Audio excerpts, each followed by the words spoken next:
Assalamualaikum warahmatullahi wabarakatuh. Kali ini saya akan menjelaskan mengenai tema yang berjudul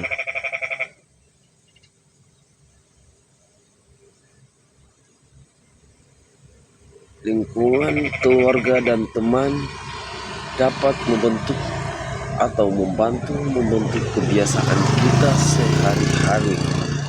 Ya, di sini lingkungan kita sebagai seorang manusia dan juga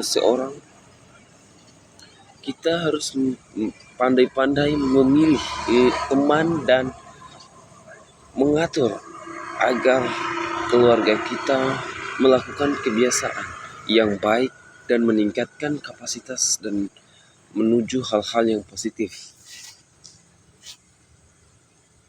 James Clear menjelaskan bahwa keluarga dan teman akan memiliki dampak kebiasaan atau membentuk kebiasaan lebih menarik karena mereka adalah orang-orang yang terdekat kita dan akan membantu untuk kita tetap terus melakukannya. Maka dari itu, jika kita ingin memulai kebiasaan, maka kita juga harus menentukan teman kita, sahabat kita. Jika sahabat kita seorang pemerokok atau peminum, bukan tidak mungkin kita akan terpancing untuk meminum atau merokok. Maka dari itu, pilihlah teman-teman yang selalu meningkatkan nilai diri atau value yang ada pada dirinya kita agar dapat terus maju bersama-sama. Ya, di balik tema itu, James Clear menceritakan atau mengambil kisah dari seorang Laszlo Polgar. Laszlo Polgar memiliki mindset yang sangat berbeda. Dia punya mindset bahwa sesuatu yang dilahirkan itu tidak ada yang namanya jenius. Menurut dia, seseorang pasti jenius karena dilatih dan berpendidikan yang baik, dilatih secara terus-menerus dari kecil dan dari keluarganya. Laszlo Polgar ingin melakukan sebuah eksperimen itu dan dia mencari seorang istri yang siap untuk melakukan itu, dan dia ingin meminang seorang perempuan yang bernama Clara. Clara ini juga ingin memiliki tujuan yang sama walaupun sedikit berbeda dengan mindset yang dipunya oleh Laszlo Polgar, karena Laszlo Polgar memiliki mindset yang jauh lebih dalam lagi mengenai itu. Dia pernah berkata, atau mindset yang dia punya adalah seseorang anak tidak ada yang dilahirkan jenius, melainkan dilatih oleh dan dididik dengan baik.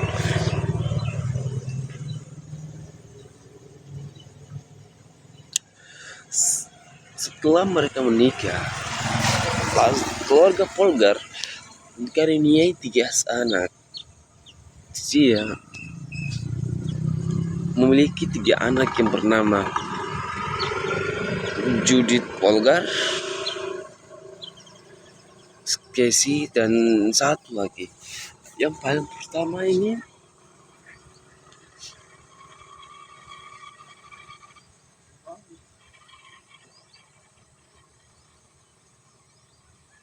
memiliki pintar bermain catur. Sejak usia 5-6 tahun dia telah berhasil mengalahkan orang dewasa. Anak kedua, dia telah berhasil menjadi juara dunia catur di usia yang sangat muda, yaitu 13 tahun.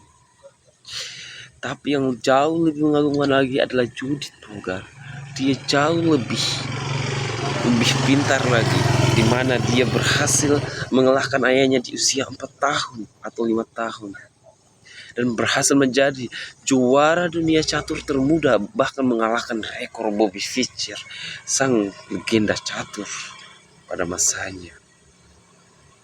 Jika kita tahu peran keluarga dan teman itu sangat dapat besar berpengaruh kepada kita. Bahkan norma-norma sosial, norma masyarakat pun membentuk suatu kebiasaan yang tanpa kita sadari kita lakukan sehari-hari dan kita laksanakan.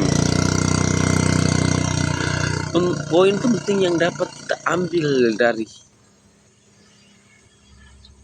dari kisah tersebut adalah bahwa jika kita ingin membentuk kebiasaan itu tetap terus terjadi atau tetap terus berulang, maka jadikan kebiasaan itu menarik agar kita tetap terus melakukannya dengan cara melakukannya terus-menerus, tapi dengan mengganti bahwa ini akan dilakukan dengan tidak atau dengan tujuan. Misal kita ingin belajar public speaking seperti yang saya lakukan ini, saya akan belajar public speaking.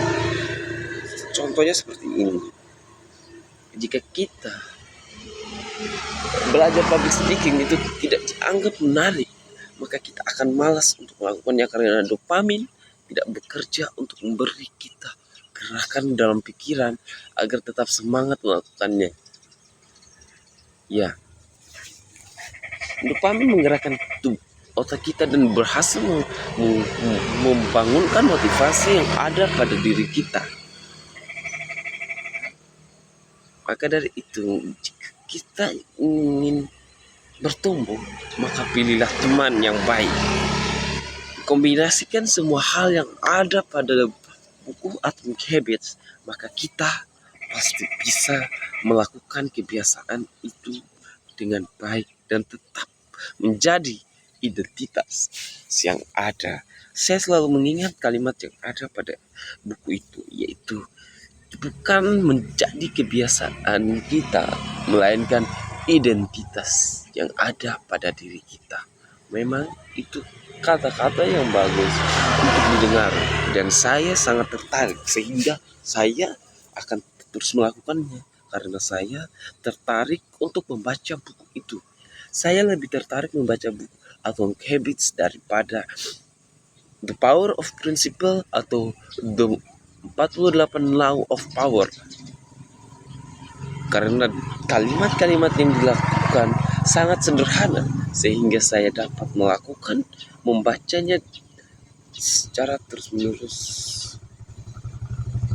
Mungkin itu saja yang saya dapat jelaskan mengenai pemahaman yang telah saya baca dari buku Atomic Habits yang berjudul Keluarga dan Teman adalah cara terbaik untuk membentuk kebiasaan jauh lebih menarik. Terima kasih. Assalamualaikum warahmatullahi wabarakatuh.